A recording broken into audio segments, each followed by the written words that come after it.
हमारी जो सबसे बड़ी मुसीबत है जिसके कारण हम बार बार धरती पर आते हैं, ये हमारे कर्म बंधन है। बहुत भारी भरकम कर्म बंधनों में अटके हैं। छोटी से छोटी बात को भी हिसाब किताब लिया जाता है, और हमें लगता है ये बड़ी बड़ी छोटी सी बात थी, इसमें क्या लेना देना। लेकिन कर्म बंधन बनते हैं, और ये कर्म बंधन इतने सारे हैं, इतने सारे ढेरों के ढेर पड़े हैं, इनसे छूटना कि आज तक हम छूट नहीं पाए हैं। न छूट पाने के कारण ही आज तक हम इतने दुखी हो रहे हैं। तो कर्म बंधन से छूटने के 5 मुख्य उपाय मैं अभी बात कर रहा हूं, जरा ध्यान से सुनेंगे। पहली जो चीज, हर हालत में हर तरीके से पहली जिम्मेवारी मेरी है। ऐसा स्वीकार करें कि ये मेरी जिम्मेवारी है। मेरी जिंदगी में अगर कुछ भी गड़बड़ हो रहा है तो मेरे ही कारण से हो रहा है। इस जिम्मेवारी को स्वीकार करना कर्म बंधनों से मुक्ति का पहला स्टेप है। परमात्मा, हम भी को क्रिएटर हैं, मतलब इसको को क्रिएटर वर्ड यूज किया जाता है। को क्रिएटर का मतलब है परमात्मा तो सब कर ही रहा है, लेकिन उसने हमें भी पूरे राइट दिए हुए हैं करने के। तो कोई ये ना समझे कि, जैसे बहुत से लोग ये धारणा बना के जो बहुत ज्यादा भक्ति भाव में होते हैं ना, वो कहते हैं सब परमात्मा कर रहा है, करवा रहा है। ये समर्पण भाव बहुत ऊंचा है, बहुत ऊंचा है। सभी कारणों का परम कारण तो परमात्मा ही है, ये तो सच है।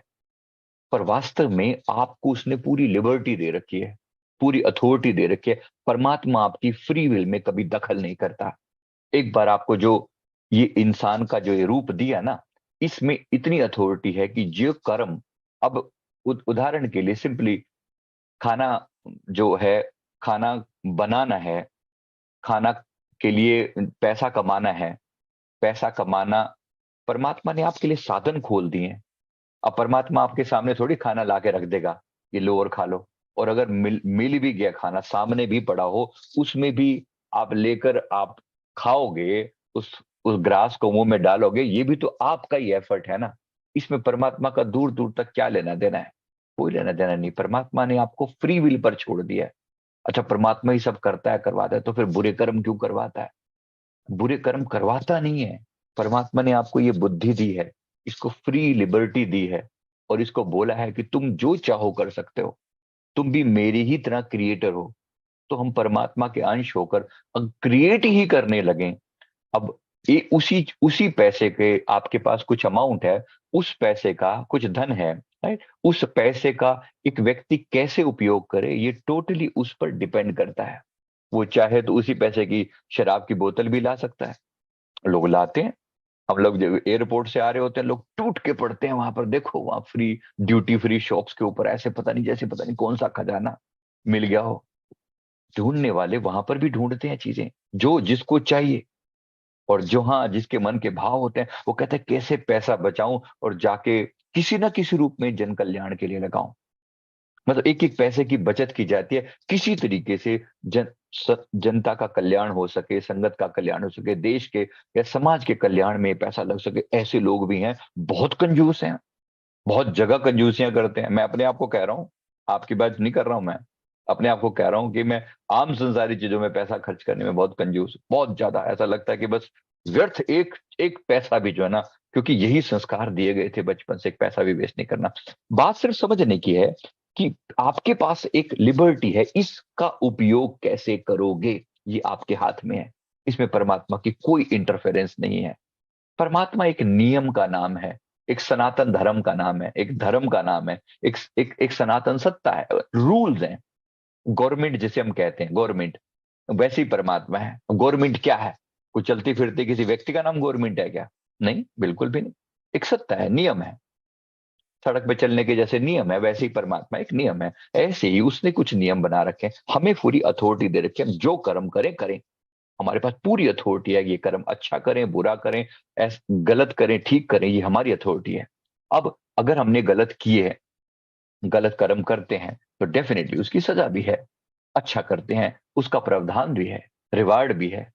तो ये जो रिवार्ड, और अब जो हम टॉपिक लेकर चले हैं कि किस तरीके से कर्म बंधनों से छूटें। कर्म बंधनों से छूटने का पहला उपाय जिम्मेवारी को स्वीकार करना। जिम्मेवारी स्वीकार करना, हाँ मेरी है, मेरी गलती है। अगर अच्छा है तो भी मेरे वजह से, और बुरा है तो भी मेरी वजह से।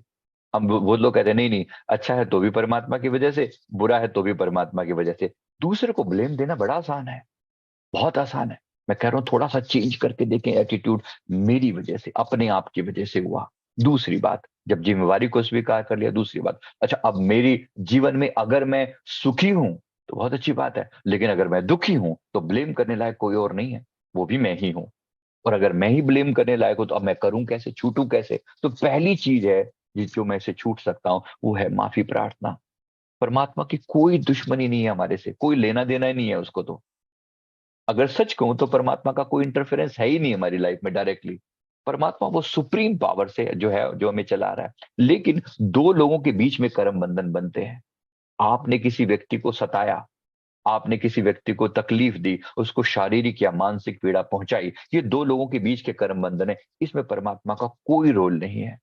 परमात्मा देख रहा है। अच्छा, अब अब अगर जब आप किसी को सता रहे थे, तो वो जो व्यक्ति था उसके मन से जो भाव निकल रहे थे कि मैं, जब मेरा समय आएगा तो मैं इसे बताऊंगा, अब अभी तो वो रिसीविंग एंड पर है। तो अपने से कमजोर को सताने का गलती जो है, जो हम पहले कर चुके हैं, अभी गलतियों से भी ये ध्यान रखना, जहां आपने किसी को भी सताया, मन से, वचन से, कर्मों से, लोग कहते हैं क्या मन से किए हुए पाप भी पाप होते हैं? ये भी एक सवाल होता है, मैं दो तीन बातों का जवाब दे रहा हूं। मन से किए हुए पाप सीधे सीधे पाप तो नहीं होते, कलयुग का ये पॉजिटिव प्रभाव है कि सीधे सीधे पाप नहीं होते, लेकिन मन से किए हुए जो प्रभाव है वो आपको पाप की तरफ धकेलते जरूर हैं। आज नहीं तो कल आप पाप करोगे भी सही। तो मन से भी जितना हो सके अवॉइड करें, मन के लेवल पर ही विचारों को रोक दें तो पाप करने से बच जाएंगे। दूसरी बात, जो कर दिए हैं कर्म उनका क्या करें? माफी मांगे, बार बार माफी प्रार्थना। माफी प्रार्थना इतनी गजब की चीज है, इतनी गजब की चीज है। मैंने कहा आज तक मैंने एक व्यक्ति ऐसा नहीं देखा जिसने कहा हो कि मैंने माफी प्रार्थना करी है और मेरे जीवन में परिवर्तन नहीं आया। बेशक वो ये नहीं, मैं ये नहीं कह रहा हूं कि जैसा आप चाहोगे बिल्कुल वैसा हो जाएगा, ये कोई ऐसा मंत्र यंत्र नहीं है। हाँ, आप माफी प्रार्थना आप करो तो सही, सामने वाले पर प्रभाव पड़ेगा, जरूर पड़ेगा। अच्छा, कर्म ही बहुत भयंकर हो तो टाइम लगता है।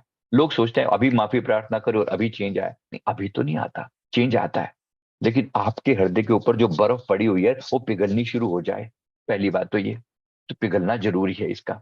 दूसरी बात ये समझना है, माफी प्रार्थना में कहते क्या है हम?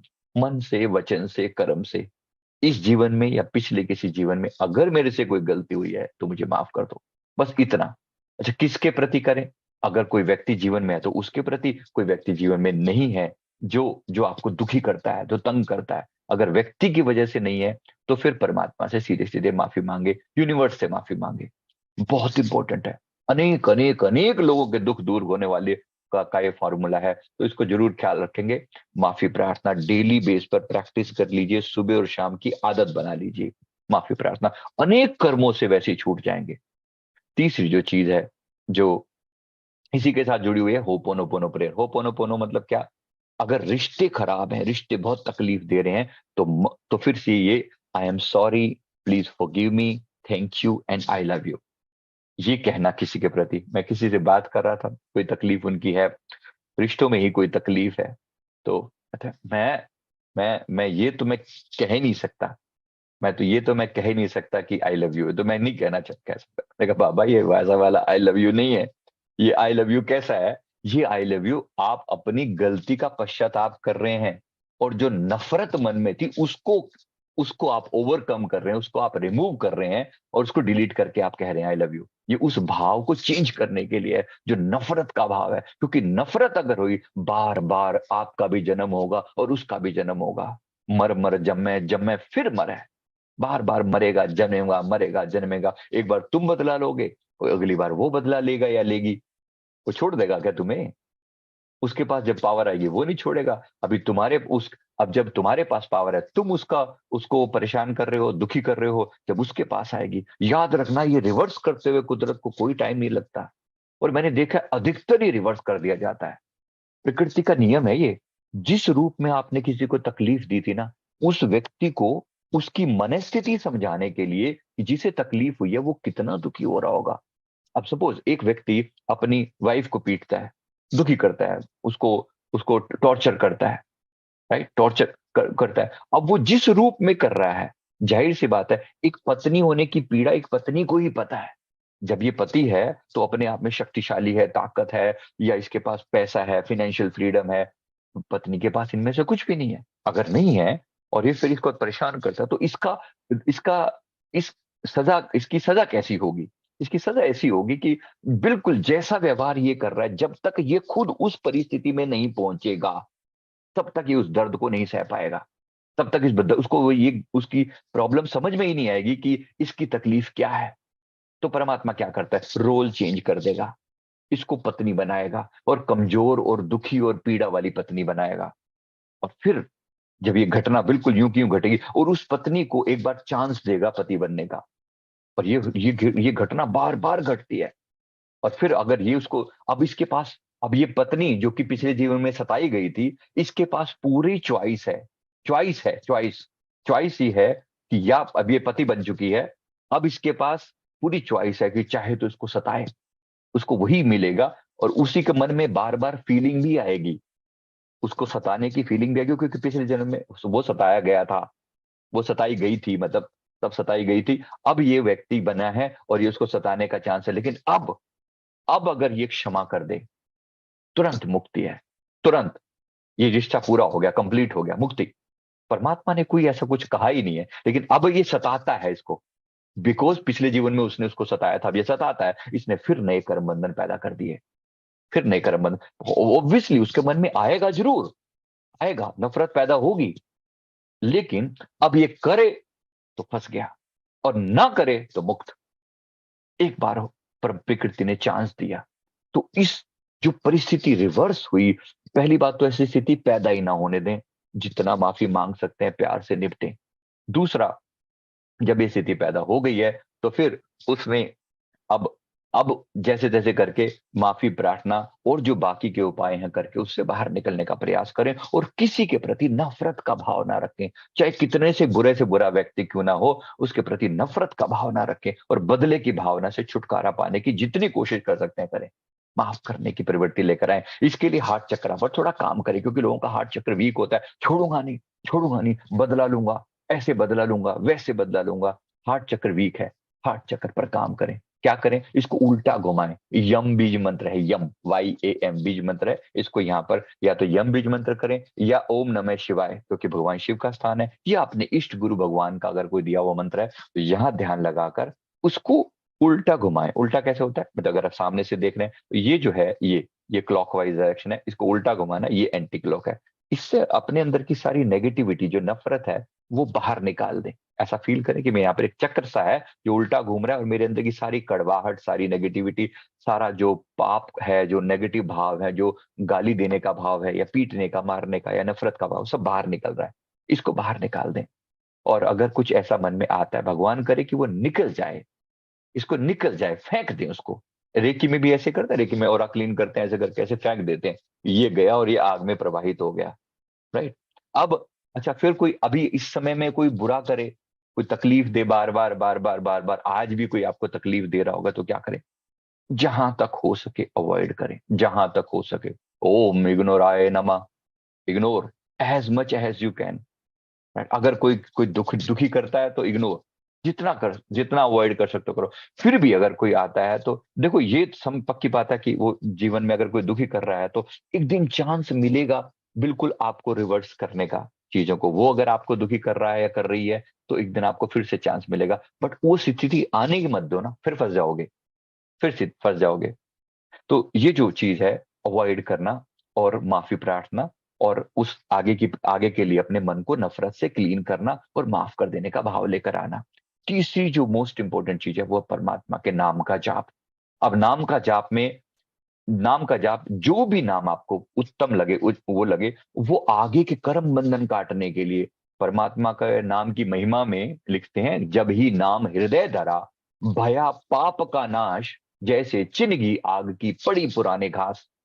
एक आग की चिंगारी को पुराने घास पर डाल दो ना, तो जैसे वो भभक कर सब शांत कर देती है, बस ऐसे ही परमात्मा का नाम है। परमात्मा का नाम है, जो भी नाम आप जपें, जो भी नाम, उसमें पूरी श्रद्धा से, पूरे भाव से, जिन भी देवी देवता का वो नाम है, आपके इष्ट का, गुरु का, भगवान का नाम है, ऐसा अनुभव करें कि वो मेरे भीतर उतर आए हैं, आपके भीतर उतर आए हैं, और वो आपसे ये नाम जपवा रहे हैं। क्या करवा रहे हैं? वो आपके भीतर उतर आए हैं और वो आपसे ये नाम जपवा रहे हैं। तो उनके पवित्र नाम का जाप उनकी फीलिंग के साथ, अगर आप हनुमान जी का जप रहे हैं तो हनुमान जी मेरे भीतर आए, उतर आए, ऐसा फील करते हुए। शिव जी का जप रहे हैं तो भगवान शिव मेरे भीतर उतरे हैं, वही जप रहे हैं, क्योंकि उनका जपा हुआ आपके जपने से लाखों गुना ज्यादा प्रभावशाली होगा। ठीक है, तो उनको अपने भीतर अब्जॉर्व करते हुए और फिर नाम का जाप करना। ये नाम परम पवित्र करने वाला, जो भी आप जपते हैं, हरे कृष्ण जपते हैं तो हरे कृष्ण जपिए, लेकिन इतनी श्रद्धा से, इतनी प्रगाढ़ श्रद्धा से, यही मेरे पापों का नाश कर रहा है, उसमें इंटेंशन डालकर कि मैं इस कर्म से दुखी हूं, परमात्मा के ये नाम उस कर्म का नाश कर रहा है। लोग पूछते हैं कौन सा मंत्र सबसे ज्यादा पावरफुल है? मंत्र वो जिस पर आपकी श्रद्धा हो, चाहे वो कुछ कोका कोला ही क्यों ना हो, आपकी श्रद्धा होनी चाहिए, आपकी श्रद्धा इंपॉर्टेंट है।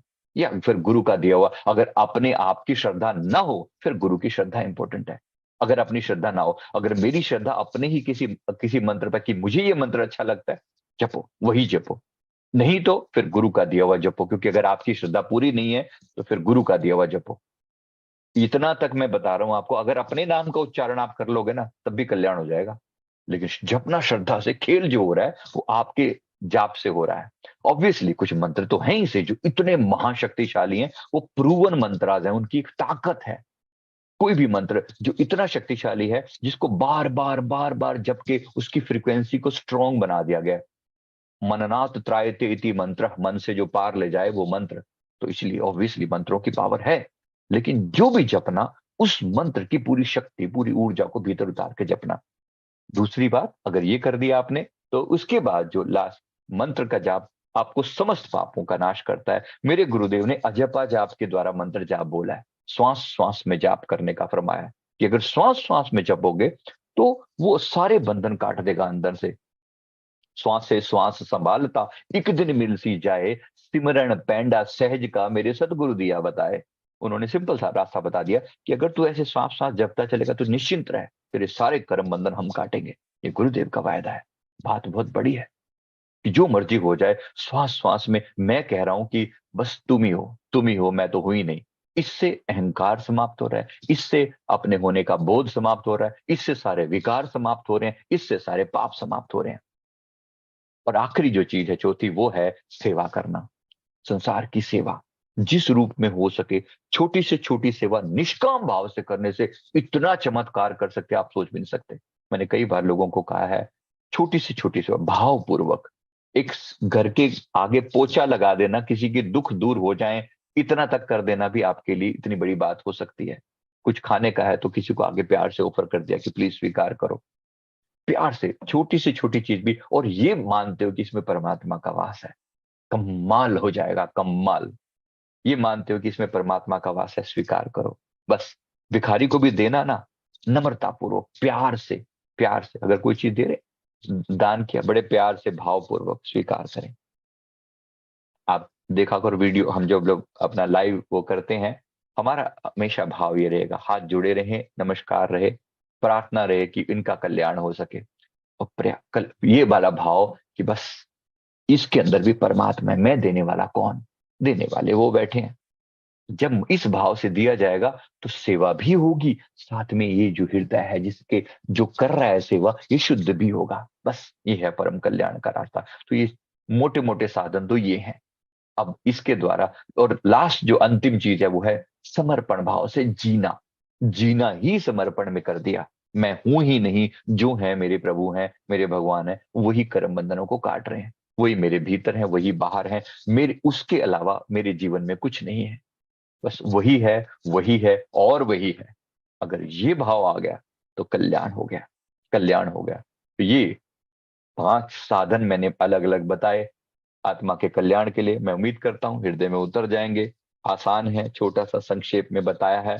तो अगर समझ में आए हो तो वीडियो को जरूर लाइक कर दें। जो लोग यहाँ पर भी हैं, ये लोग प्लीज जाकर क्लिक कर दें, वीडियो को एक बार लाइक कर दें, ताकि ज्यादा से ज्यादा लोगों तक ये बात पहुंचाई जा सके। थैंक यू वेरी मच, बहुत बहुत शुक्रिया। गुरुदेव की कृपा सब पर बनी रहे। मैं उम्मीद करता हूँ आपको सभी को बात समझ में आ चुकी है। तो वीडियो को लाइक कर दें, और चैनल को अगर